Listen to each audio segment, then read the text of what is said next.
Share market ने मारा है। मेरे इकलौते बच्चे को शेयर मार्केट ने मारा है। कितना होनहार, कितना मेहनती बच्चा था। बस ये शेयर खरीदने की, बेचने की लत लग गई उसको और सब चौपट हो गया, सब चौपट हो गया। अपने एफडीआर तोड़ तोड़ करके उसने शेयर्स पे लगा दिया। मुझसे छुप छुप करके लोगों से यहां से वहां से उधार लेना शुरू कर दिया और यही कर्ज उसके लिए जानलेवा साबित हुआ साहब। मतलब मैं समझा नहीं। अरे साहब, पैसे का लालच बहुत बुरा होता है, बहुत बुरा होता है।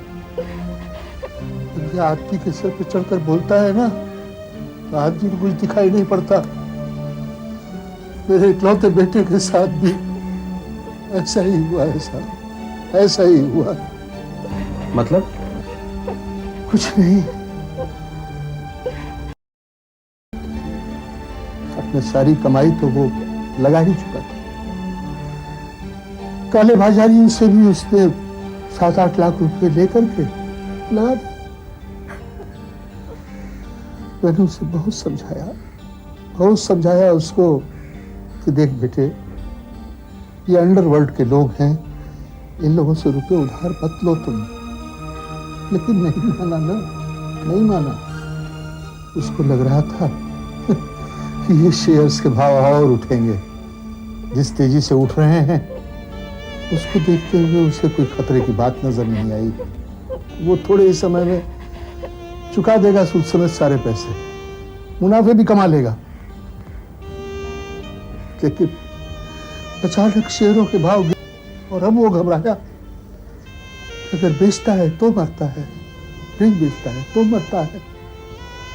मैंने उसे समझाया कि देख बेटे, घाटे में ही सही जितने शेयर निकाल सकता है निकाल दे उसे। लेकिन नहीं माना वो।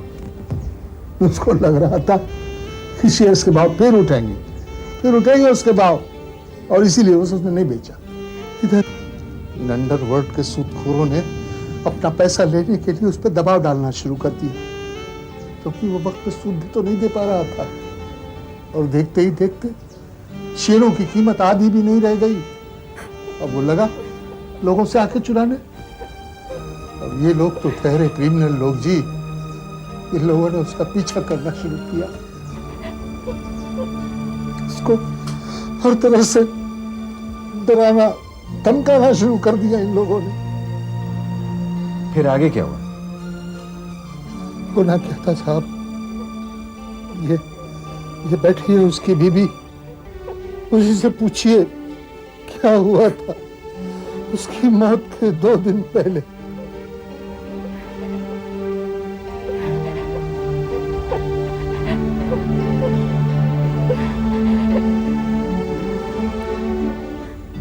बता दे बेटी, बता दे जो कुछ हुआ था।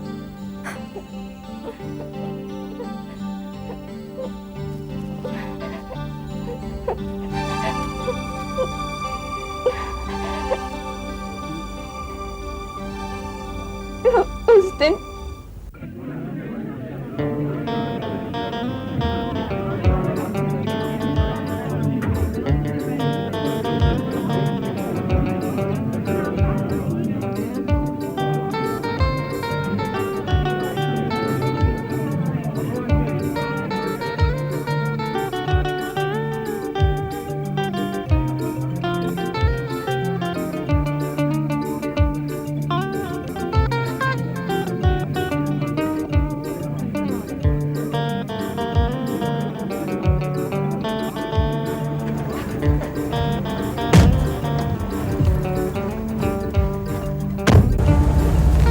अच्छी थी ना? बड़ी अच्छी थी भाई। हेलो। क्यों, तुम्हें पसंद नहीं आई क्या? नहीं, पसंद आई। क्या बात है, किसकी गाड़ियाँ आगे?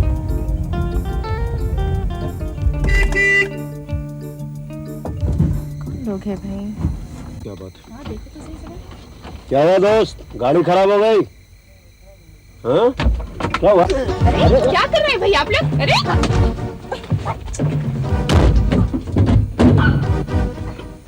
छोड़ दो मेरी बीवी को। क्या कर रहे हो तुम लोग? क्या बे हरामखोर, तेरे को कितनी बार बोलना पड़ेगा पैसे लौटाने को? साले तेरे बाप का पैसा। प्लीज मुझे छोड़ दो, मैं 2-3 दिनों में लौटा दूंगा तुमको। 2-3 दिनों में नहीं बेस वो औलाद, कल शाम 5 बजे से पहले, समझा क्या? नहीं तो तुझे मालूम है कि हम क्या करेंगे तेरे साथ और इसके साथ। पत्तून उठा लो साले की और इसे यहाँ से इसी तरह जाने दो ताकि इसे हमारी बात याद रहे। कल तक अगर तुमने पैसा वापस नहीं की तो तुम कल पत्तून पहनने के लायक नहीं रहोगे। तुम्हारी टांगे काट के तुम्हें हाथ पे दे देंगे। गाड़ी की चाबी ले लो इससे और इसे पैदल जाने दो यहाँ से नंगे।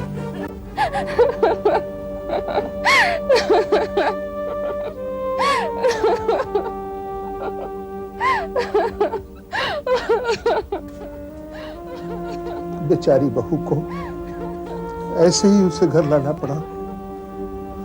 आधा नंग की हालत में ऑटो करके उसे ले आई बेचारी। फिर भी जिस जिसने देखा उन सबके सामने तो हम नंगे हो गए ना। शायद इन लोगों के डर से ही उस बेचारे ने अपनी जान ले ली। पर असली जो हत्यारा है उसके बारे में कोई कुछ नहीं कह रहा। असली हत्यारा है देवेश भट्ट। उसी ने मेरे बेटे की जान ली है। उसी की वजह से मेरे बेटे को शेयर खरीदने और बेचने की लत पड़ी। छोड़ो इस सबको, अब उस सबसे फायदा क्या है? चुप हो जाओ, चुप हो जाओ। अरे जो होना था तो हो गया।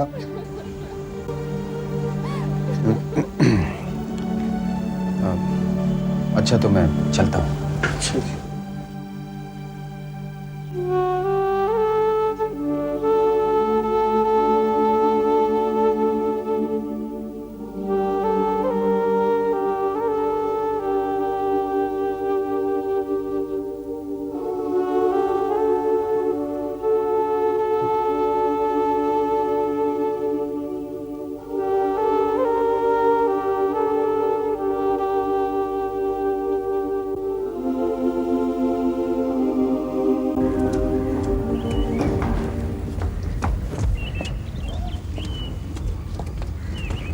कुछ पता चला?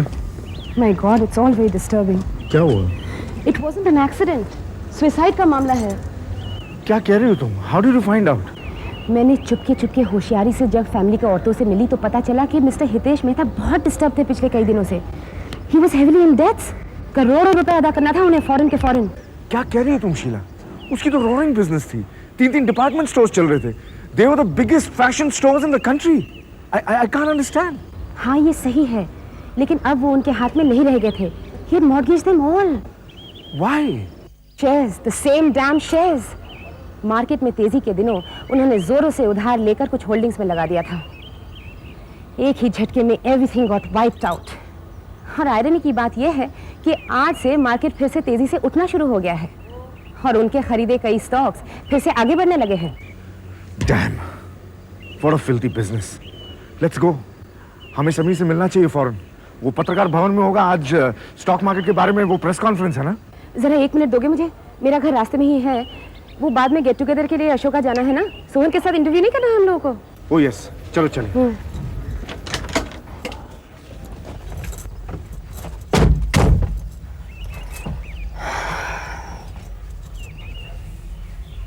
एक बात कहो मनोज,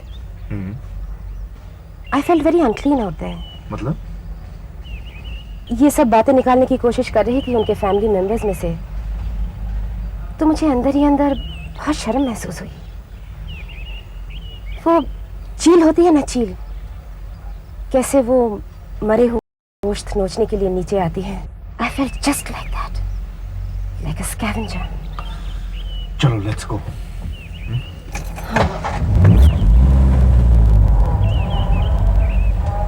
हमारे गुजराती में एक कहावत है, जारे लक्ष्मी आवे छे एना पहले एना पगला आवे छे। पग धोवा पड़े छे, माथुं नमावीने प्रणाम करवा पड़े छे। अपना मस्तक उनके चरणों पर रखकर उनका सम्मान करना पड़ता है, तभी तो वह आपको आशीर्वाद देती है, फल देती है। तो वही काम हम लोग करते हैं। स्टॉक मार्केट लक्ष्मी माँ का एक मंदिर है। और हम ब्रोकर लोग उस मंदिर के पुजारी हैं। हम जब अपनी बुद्धि का प्रयोग करके कुछ खास स्टॉक्स और शेयर्स पर दाव लगाते हैं तो एक तरह से हम लक्ष्मी जी के चरणों को धोते हैं, उनका सम्मान करते हैं और भीतर आने के लिए उनका आह्वान करते हैं, यानी अपने देश और समाज की तरक्की और समृद्धि के लिए जमीन तैयार करते हैं।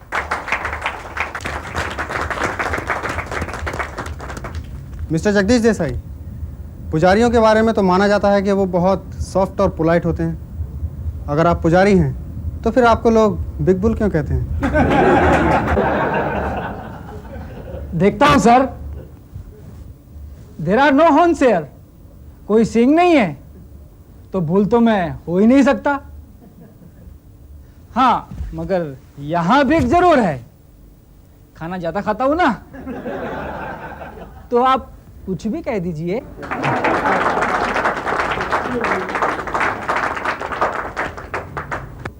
Well, I suppose this is the right note to make a move towards the cocktail. Of course, followed by the dinner. So, ladies and gentlemen, I am really delighted to announce that the meeting is over and the bar is open. Please come.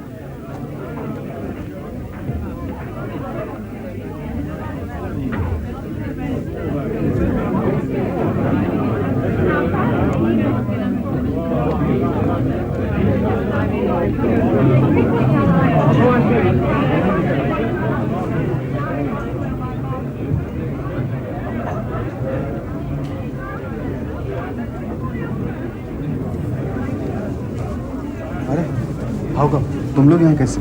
Sameer, I think we better discuss things.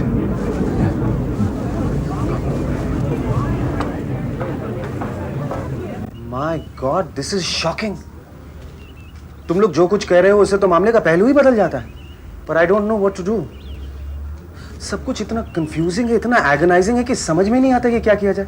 क्या मतलब? Manoj, I swear तुम वहां होते ना तो भौचक्के रह जाते। You should have seen it, it was a frenzy. पागलपन था, पूरा पागलपन। सब लोग उस जगदीश देसाई की वाहवाही कर रहे थे कि उसने उनकी जिंदगी बना दी, कि वो इस देश के लिए, बिजनेस के लिए, इंडस्ट्री के लिए एक पैगंबर है। दे ऑल फील कि स्टॉक मार्केट की सेहत इस मुल्क की प्रॉस्पेरिटी के लिए जरूरी है, आम आदमी को गरीबी से उबारने के लिए जरूरी है। For Christ sake. Oh my god. मालूम है वो लोग क्या कह रहे थे? कि अगर जगदीश देसाई के हाथ में फाइनेंस मिनिस्ट्री दे दी जाए तो वो इस देश को अकेला 21st सेंचुरी में तो क्या 22nd सेंचुरी में ले जा सकता है। तुम क्या समझते हो? Is that the real picture? I don't think so. मुझे लगता है तस्वीर का एक और रुख है जो और भी भयंकर है। मैं सहमत हूं तुमसे। मुझे इस सब में कहीं कुछ बहुत सिनिस्टर सा लगता है, इनह्यूमन सा लगता है, आम आदमी को मद्देनजर रखते हुए। क्या करना है?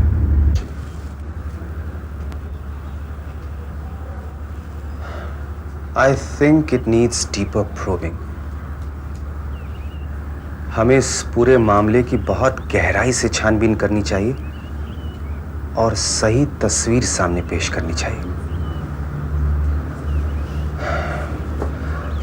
पता नहीं क्यों मुझे एक बहुत बड़ी ट्रेजेडी होने का अंदेशा से लगता है। इसलिए मैं समझता हूं कि दिस इज आवर ड्यूटी कि हम एक डिटेल्ड इन्वेस्टिगेशन करें। Yes Sameer, I totally agree with you. Yes, me too. Okay, let's start working on it immediately. Let's go.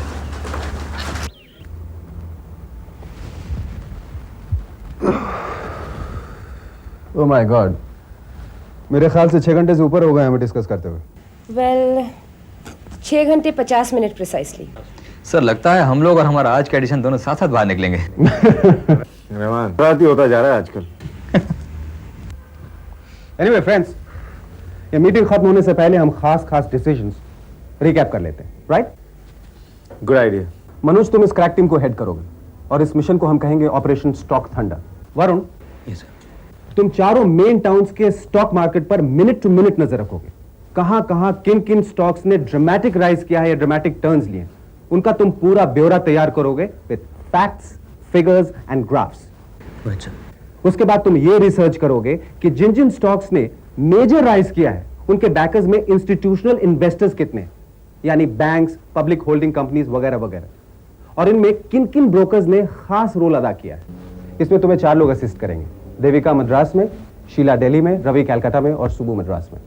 That's fine sir. और रहमान, तुम देविका के असिस्टेंट के साथ साथ पूरे देश के लीडिंग स्टॉक ब्रोकर्स के डिटेल बायोडेटा तैयार करोगे शुरू से आखिर तक, यानी वो इस ऑक्यूपेशन में कब से आए, वो इससे पहले कहां थे यानी किस बिजनेस में थे, उनकी माली हालत पहले कैसे थी, अब कैसे है, उनके एसेट्स के बारे में including the benami ones and the discreet foreign ones too, उनकी फैमिली के बारे में, उनकी लाइफ में क्या क्या इंपॉर्टेंट हादसे हुए वो भी, you know, almost like a biographer. Sheela, मुझे और मनोज को कुछ खास लोगों के इंटरव्यूज भी करने पड़ सकते हैं, जैसे आरबीआई के गवर्नर के साथ, पब्लिक फाइनेंशियल इंस्टीट्यूशन के हेड्स के साथ, गवर्नमेंट सेक्रेटरीज के साथ वगैरह वगैरह। ये तुम फिक्स करोगे by using all your public relations charm. Okay, no problem. Alright friends, अब चला जाए। मॉर्निंग एडिशन के साथ साथ हम आप भी इस बिल्डिंग से बाहर निकल जाएं तो अच्छा होगा। Okay, all the best. Thank you.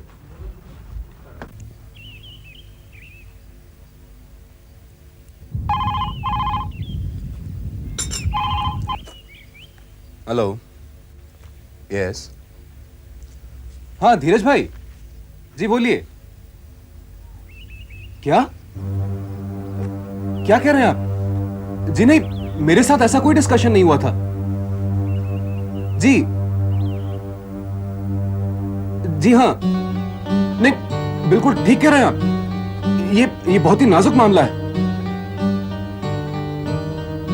जी जी, हाँ हाँ, मैं देखता हूं धीरज भाई, मैं दफ्तर जाते ही हैंडल करने की कोशिश करता हूं। जी हाँ, नहीं आप बिल्कुल चिंता मत करिए धीरज भाई, मैं देखता हूं ना। जी जी, नमस्कार।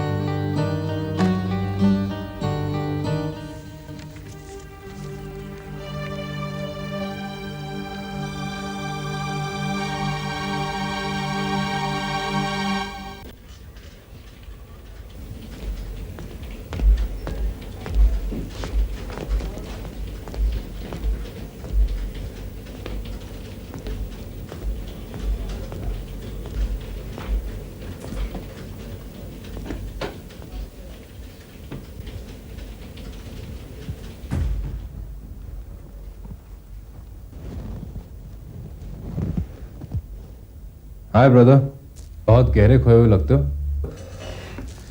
अरे तुम कब आए, मुझे पता ही नहीं चला। आज यहाँ कैसे बैठे भाई? एक बेचारी बुढ़िया टीचर मुझसे मिलने आ गई थी, हमारे अखबार की रेगुलर रीडर है। वो कुछ बातें बताना चाहती थी हमारे स्टॉक मार्केट की स्टोरी के बारे में।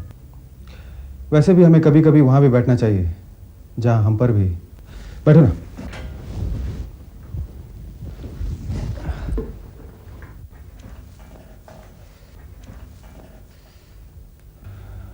ये स्टॉक मार्केट की स्टोरी का क्या चक्कर है?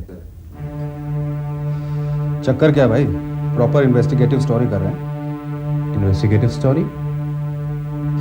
कोई लंबा चौड़ा धावा बोल रहे हो? हैं? धावा? But then come to think of it, बात किसी धावे से कम भी नहीं है। हमारे 12-13 रिपोर्टर्स एक क्रैक टीम के तौर पर इंडिया वाइड तहकीकात करेंगे अंडर स्ट्रिक्ट कॉन्फिडेंशियलिटी, ताकि हकीकत को सही सही बाहर लाया जा सके। It's going to be a major story, a major story. हे 12-13 आदमियों की टीम? अरे भाई, ये तो कुछ रेड जैसा मामला लग रहा है। क्या माजरा क्या है? Is it something very serious? Serious? महज सीरियस नहीं, it's dangerous, very dangerous. Can't you see? No, I can't see. और मुझे ये भी समझाओ कि इसमें डेंजरस क्या है? What are you saying, Devesh? Can't you see कि कितने लोग बर्बाद हो सकते हैं इससे? और अगर मैं ये कहूं, can't you see, stock market में इन्वेस्ट करने से कितने लोगों की जिंदगी बन गई है?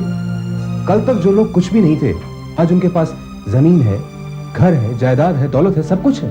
And what about the industry, commerce, trade, जिसमें इतनी जबरदस्त तेजी आई है, जिससे हमारे मुल्क को, हम सबको फायदा है। This is it. इससे सिर्फ एक खास वर्ग को, कुछ उद्योगपतियों और व्यापारियों को फायदा होगा, क्योंकि उनके स्क्रिप्ट्स को किसी न किसी तरह से पुश तो मिलता ही रहेगा, जो कि देखने में भी आ रहा है। और जहां तक आम आदमी का सवाल है, तुम शायद ये भूल रहे हो कि इसी स्टॉक मार्केट की बदौलत बहुत से आम आदमियों ने खुदकुशी तक की, जिसमें खुद हमारा एक साथी भी। What rubbish are you talking, Sameer? तुम फिर सोशलिज्म के ट्रिप पर शुरू हो गए, जिसके काज कोई अहमियत नहीं है, नामो निशान तक मिट चुका है। तुम्हारे हिसाब से तो रेलगाड़ियां भी नहीं होनी चाहिए थी, ये बसें और मोटरें भी नहीं होनी चाहिए थी, हवाई जहाज भी नहीं आने चाहिए थे, इंडस्ट्रियलाइजेशन और मॉडर्नाइजेशन भी नहीं होना चाहिए था, क्योंकि इनके होने से किसी ना किसी को तो नुकसान पहुंचा ही है। कोई ना कोई लोग तो मरे भी हैं। लोग जो being insensitive to the vast majority of people, जिनके पास उचित साधन नहीं, जानकारी नहीं है, और जो एक बनावटी हवा के बहाव में आकर अपना सब कुछ दांव पे लगा देते हैं और बर्बाद हो जाते हैं। आई थिंक तुम उन लाखों करोड़ों लोगों के प्रति insensitive. Look, Sameer, just listen to me. No, Devesh, you listen to me.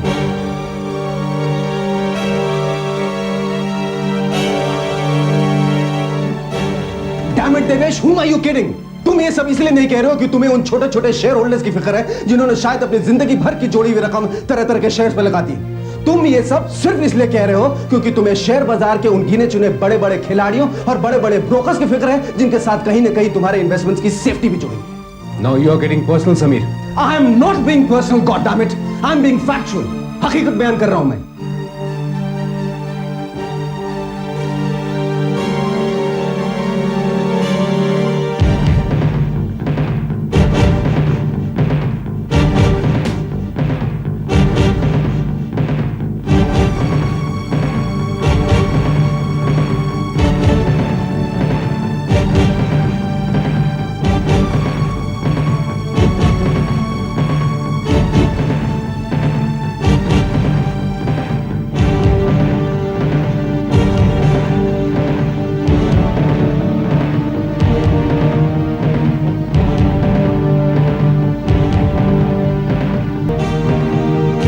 Sameer, I think हमें चल के बात करनी चाहिए, क्योंकि तुम्हें शायद इस बात का एहसास नहीं हो रहा है कि हम जहां खड़े हैं वो एक कांच का कमरा है। हमारा एक एक भाव, एक एक मोमेंट किताब की तरह साफ पढ़ा जा सकता है।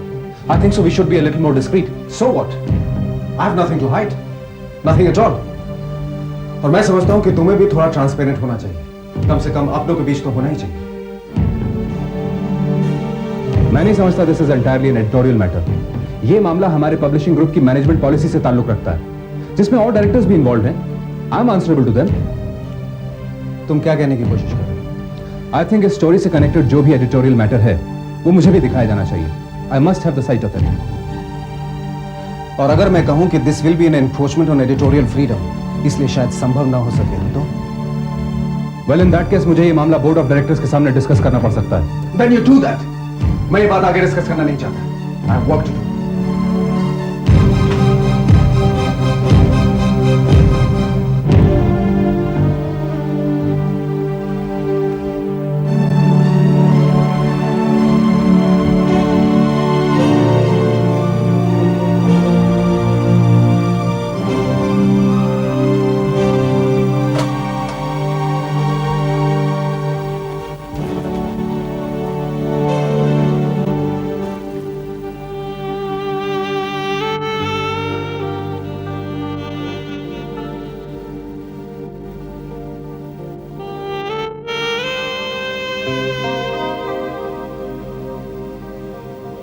वो देखो क्या है वहां, गंदगी, जुल्म और बदबू, इंसान का इंसान पर अत्याचार। मैं चाहता हूं कि तुम वहां जाओ, वल्गर एंड नॉसिएटिंग, और फिर हम उन लोगों को पकड़ेंगे जो उसके लिए जिम्मेदार हैं, उनका पर्दाफाश करेंगे हम। क्या समझे? तुम्हारे आर्टिकल्स के एवज में मैं तुम्हें ज्यादा मेहनताना तो नहीं दे सकता, क्योंकि मैं उतना अफोर्ड नहीं कर सकता, लेकिन मैं ये वादा करता हूं कि तुम्हारी स्टोरीज को कोई रोकेगा नहीं, और ये भी वादा करता हूं कि तुम भूखे नहीं रहोगे, सिर्फ आधे भूखे रहोगे।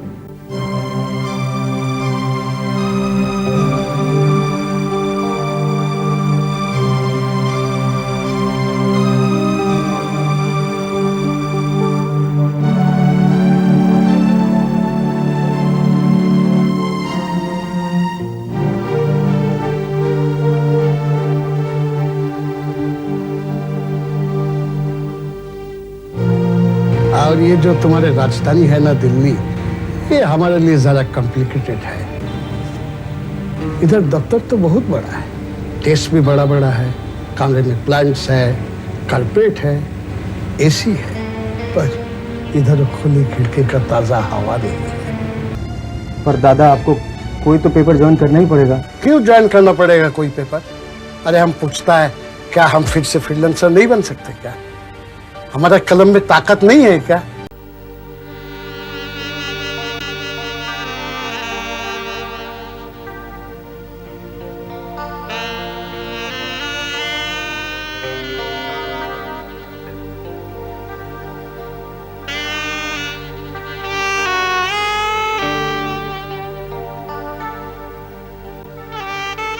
क्या हम फिर से फ्रीलांसर नहीं बन सकते क्या?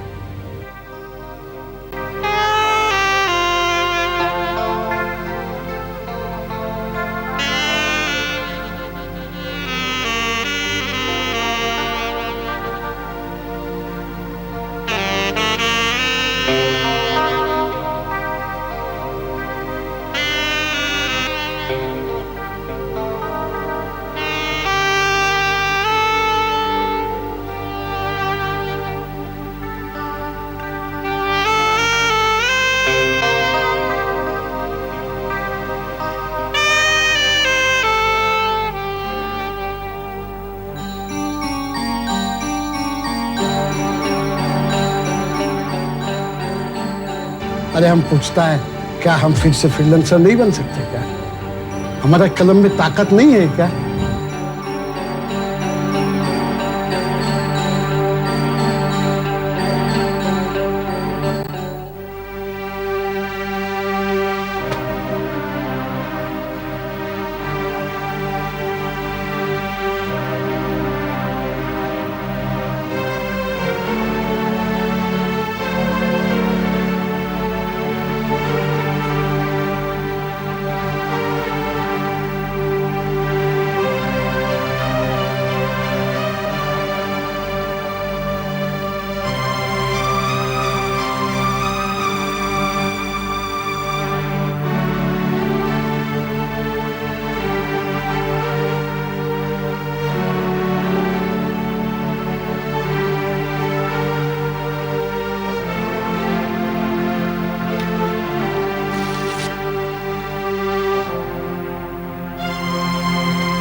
Yes sir.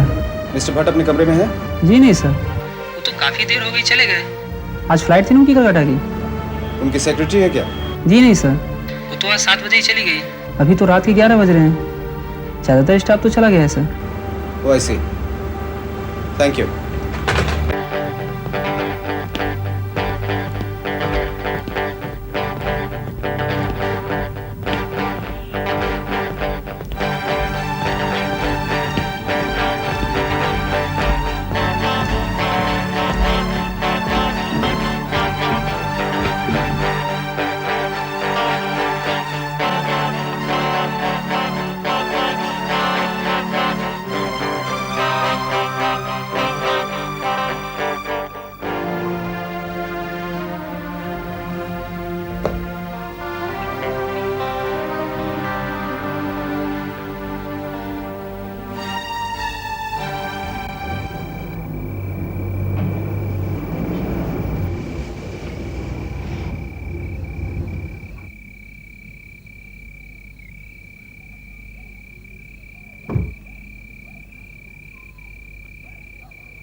अरे माँ बिन्नी, जीते रहो बेटा, खुश रहो। और कैसे बिन्नी? तो अच्छी हो गई। इतनी मोटी हो गई, कोई शादी नहीं करने वाला।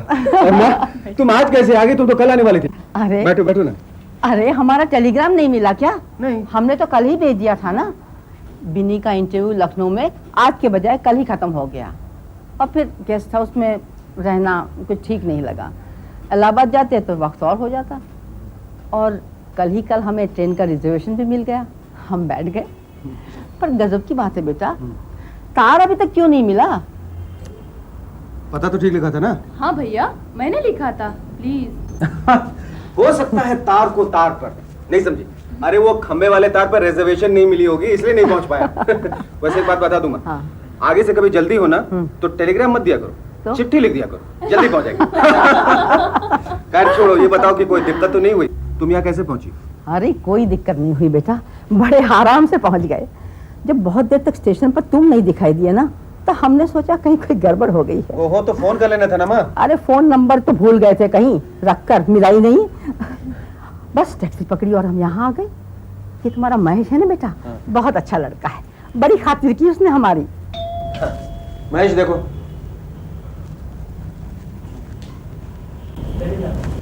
टेलीग्राम। माँ मुझे शक है कि तुम यहाँ आने वाली हो, इसकी खबर मुझ तक पहुँचने वाली है।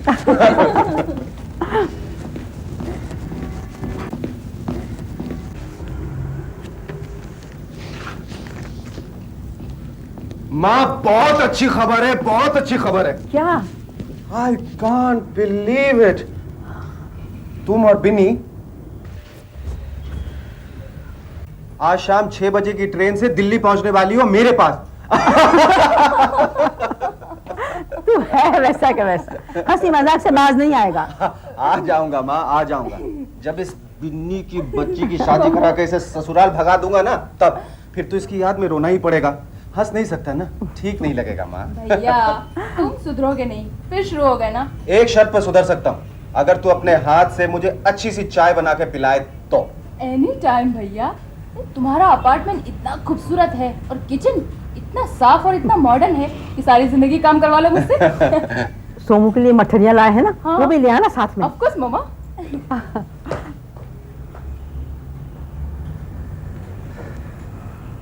सोमू मैं बहुत खुश हूँ, बहुत खुश हूँ। तेरा घर वाकई में बहुत अच्छा है। तेरी मेहनत सफल हो गई बेटा, भगवान ने हमारी सुन ली। हाँ माँ, लेकिन मुझे तुमसे कुछ कहना है। क्या कहना है?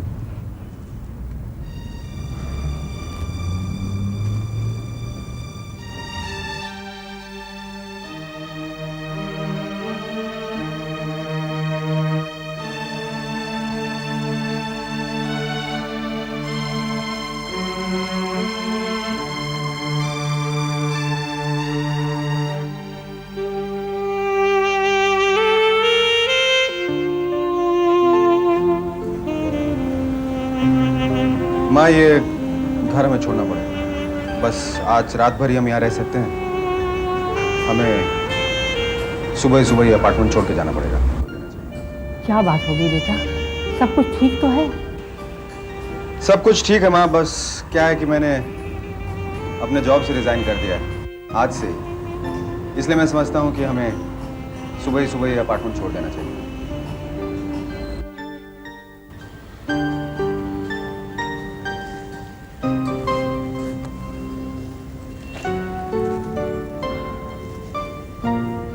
सॉरी माँ,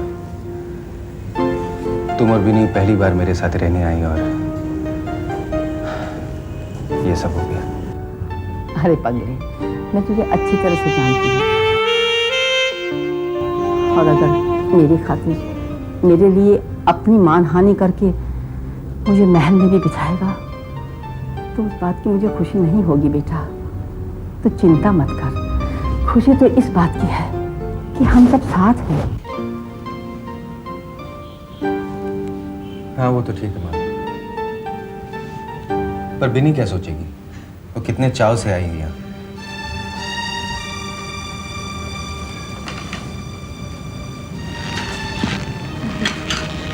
भैया एक बात कहूँ, तुम्हारा ये अपार्टमेंट ना बहुत बढ़िया है, मगर इसमें दो बातें बहुत ही खराब हैं।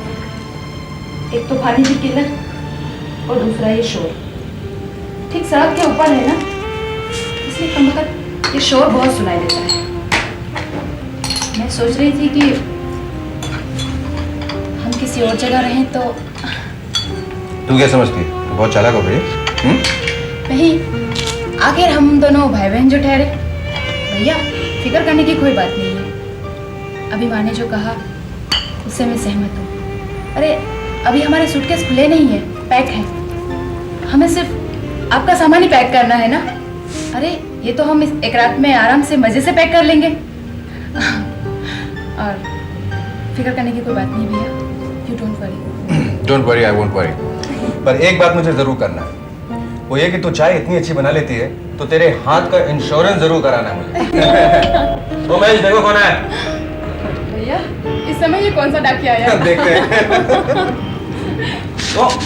ओ शीला, तुम इस वक्त हाउ कम ऑन प्लीज। माँ, ये शीला है, हमारे दफ्तर में पब्लिक रिलेशंस इंचार्ज। शीला, ये मेरी माँ है, मेरी छोटी बहन भी है। आओ बैठो बैठो। प्लीज। चाय लो, अभी गरम गरम बनाई है। जी जरूर। भाई अचानक सरप्राइज विजिट कैसे? बहुत ज़रूरी बात करनी थी आपसे, बहुत ही अर्जेंट था, तो मैंने सोचा कि इस वक्त आ जाऊं। श्योर, ऐसा करो, इधर लाइब्रेरी में आ जाओ। अच्छा एनीवे, तो चाय पी। नहीं, मैं बाद में पी लूंगी।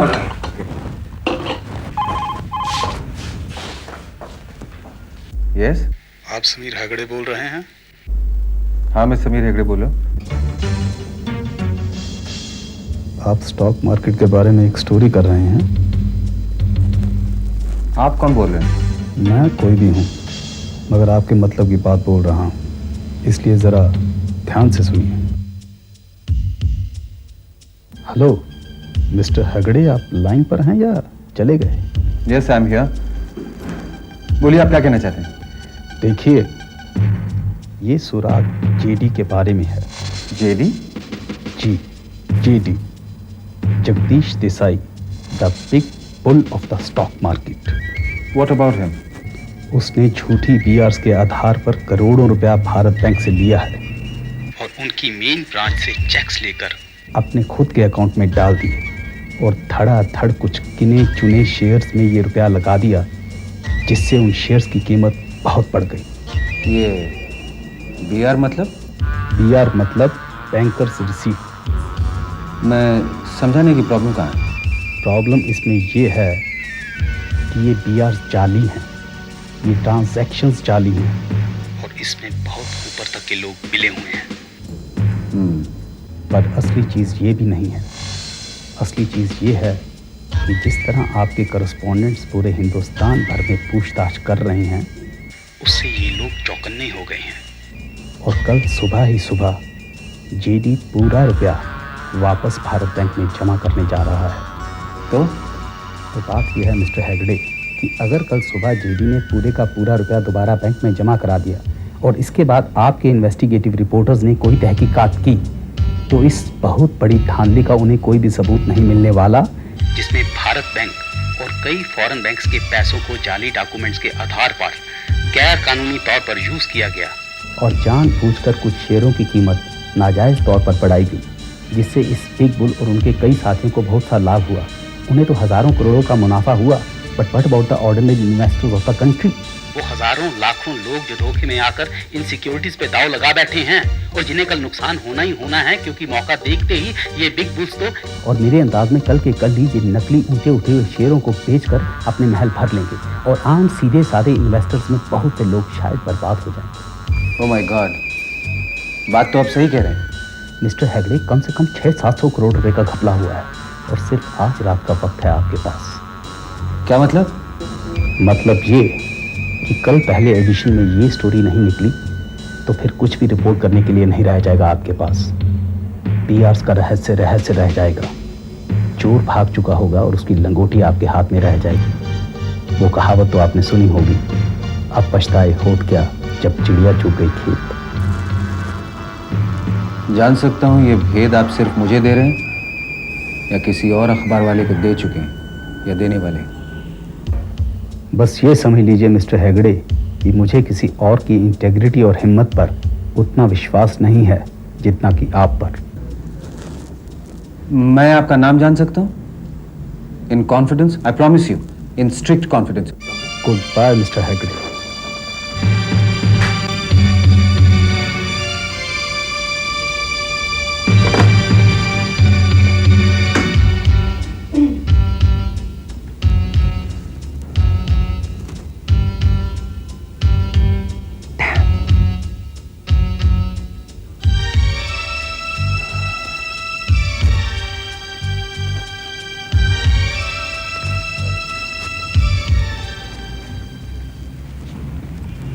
क्या हुआ? My God, it's shocking, it's unbelievable, it's sensational, absolutely sensational. What happened? हमारे स्टॉक मार्केट के इन्वेस्टिगेशन के बारे में एक बहुत ही कीमती और डिस्टर्बिंग इंफॉर्मेशन मिली है। But then what's the point? What's the use?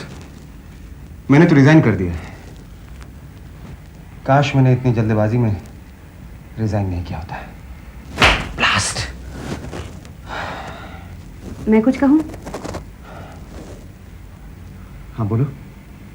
तुमने रिजाइन नहीं किया है। क्या मतलब? Well, here is your resignation letter.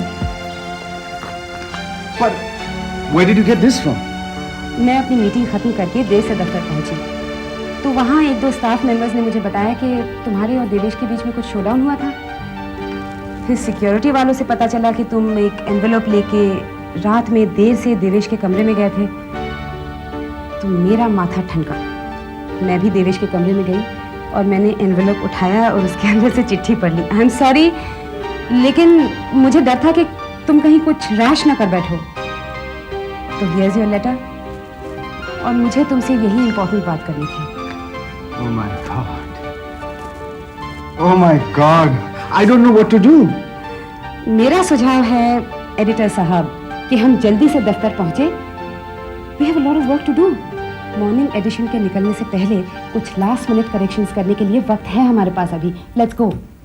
Sheila, I think तुम सही कह रही हो। Come on.